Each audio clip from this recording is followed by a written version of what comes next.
Hi guys, Steph here. Right, what have we got for you today? We've got for you a very nice pen indeed. Now, for you regular viewers, you would have seen the pen here. There you go. What a lovely pen as it is there. Just needs a little bit of tinkering and it'll be ready to go. And after that tinkering, look at this lovely, handsome fountain pen. Very, very nice indeed. What we've got for you here, as it says in the description, is a vintage Tropen fountain pen.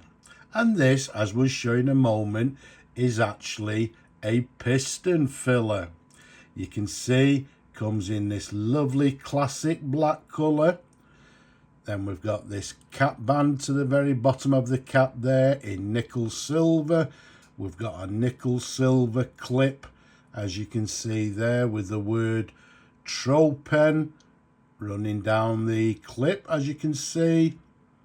There's a sideways view, and to the top we've got this sort of finial to the very top, which is, it's sort of got a little dish to the very top there, as you can see.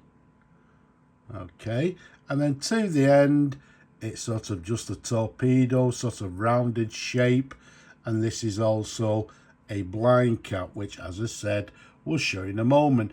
Now, basically, who made Tropen pens? Well, very briefly, Tropen, I think, was founded by a chap called Gustav Schroeder, who started making pens, I believe, around about 1925.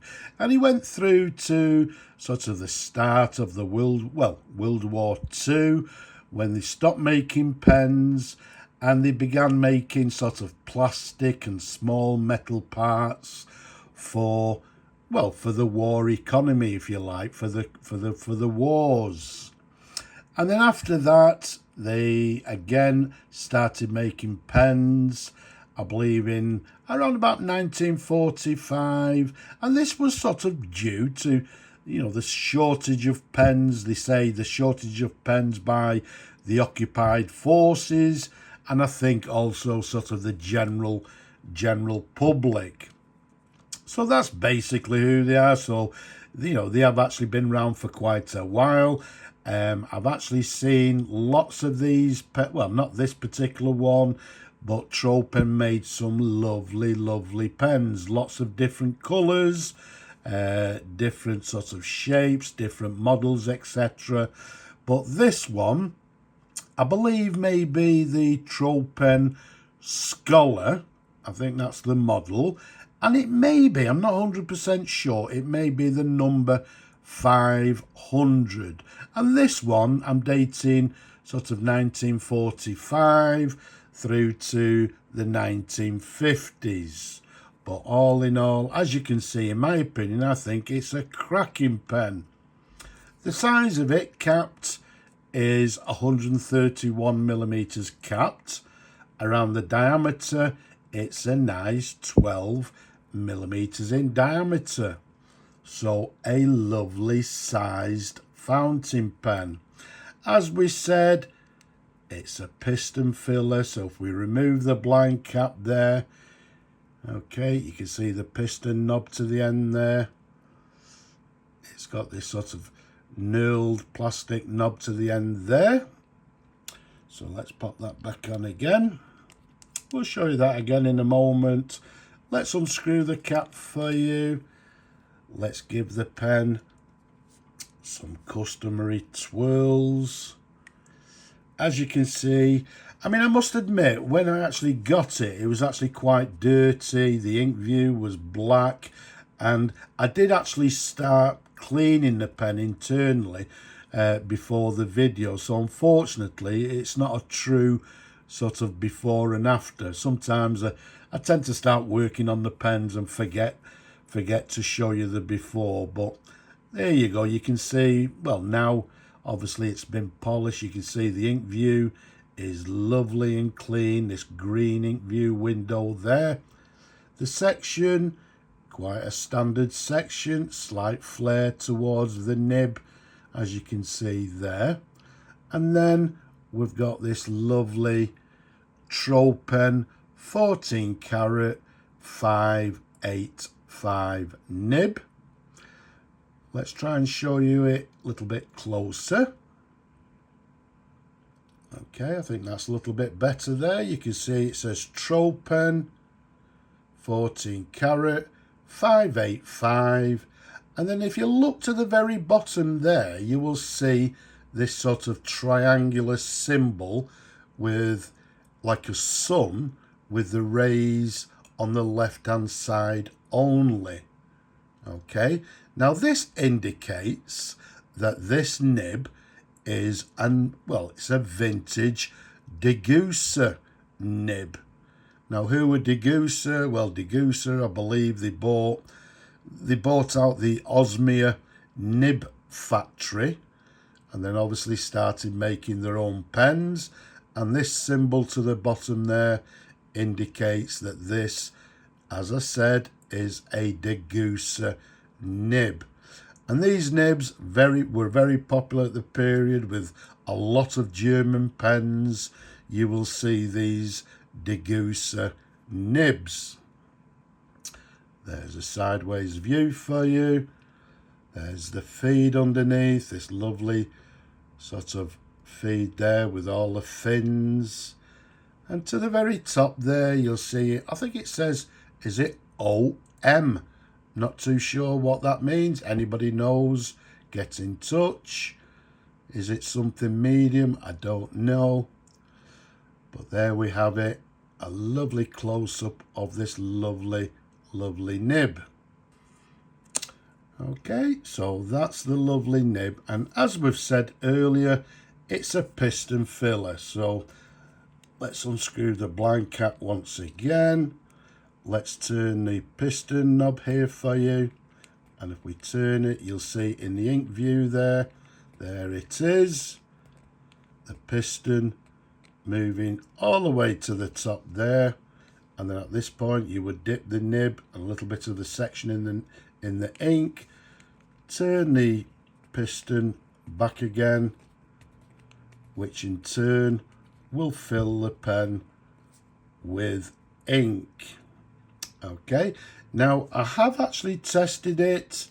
The piston is working perfectly, so it's in perfect working order. Now, because I've took the time to actually clean it all internally, I don't want to fill it with ink just in case we stain it for some reason, but I'm sure it wouldn't. But basically, I'm going to leave that pleasure to the new owner. The new owner can decide, you know, which ink he would like to fill the pen with. But yeah, it'd be interesting to see how this nib actually, how it writes. So what we'll do, let's bring in our trusty little pad. Let's dip the nib into the ink and let's see how it writes. So what we have is a vintage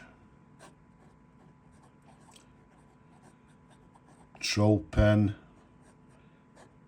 fountain pen, and as we said, made 1945 to, I'd say, around about the 1950s, and made in Germany. It's actually writing very nicely indeed. Now, as I'm writing, I can actually feel a little bit of springiness in the nib. So, does it have any flex? Because these pens, I think they're a little bit renowned for having flexi nibs. So the answer is yes.